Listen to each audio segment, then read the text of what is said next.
Earlier this week, the Washington Post dropped a bombshell report detailing just how close federal prosecutors were last fall to making a decision on whether to bring charges against former President Trump over classified documents found at his Mar-a-Lago beach club. The Post shed new light on the infighting between FBI agents and DOJ prosecutors, how it delayed the search of Mar-a-Lago and resulted in Trump announcing a presidential run before any charging decisions were made. That announcement, the presidential run, in turn resulted in the appointment of a special counsel to the Mar-a-Lago case.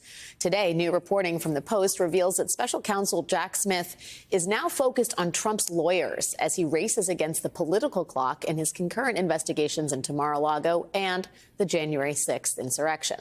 Smith's pace appears to be quickening as the 2024 presidential election starts to take shape.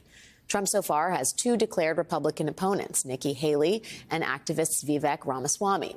Legal experts say that if Smith brings criminal charges against Trump, those charges would likely be pending when the GOP primary debates begin in August.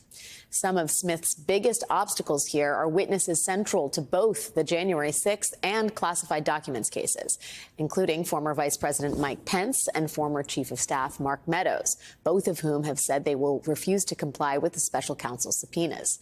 A number of Trump-affiliated lawyers, including Evan Corcoran, are also fighting the special counsel in court.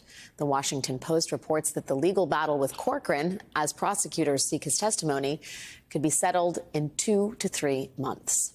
Joining us now is Joyce Vance, former U.S. Attorney for the Northern District of Alabama and co-host of the Sisters-in-Law podcast. Joyce, thank you for being here. Can you enlighten me as to how we square the reporting that the charging decisions in the Mar-a-Lago case were imminent? This is the reporting we have from the Washington Post. Then Trump announces he's running for president, and the case is basically sent over the special counsel's desk. Does he start from the very beginning? Where does he pick up the case vis-a-vis where the prosecutors that initially had it left off? Right. So you do on occasion pick up a case from someone else. The special counsel situation, I think, is the most publicly familiar example right now. But you can have situations where a conflict of interest develops and a case is, for instance, transferred from one U.S. attorney's supervision to another.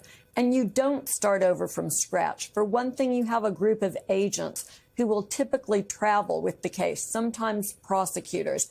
And in this case, we know that Jack Smith was able to bring on board some people that he had worked with in the past. So you have a team that has a significant understanding of what's going on in the case.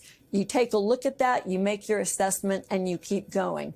If that reporting is accurate, that they were very close to making prosecutive decisions before the case was transferred to the special counsel, it doesn't seem like the sort of thing, particularly in the Mar-a-Lago case, that would significantly slow him down if the only thing that was involved was getting up to speed on the evidence.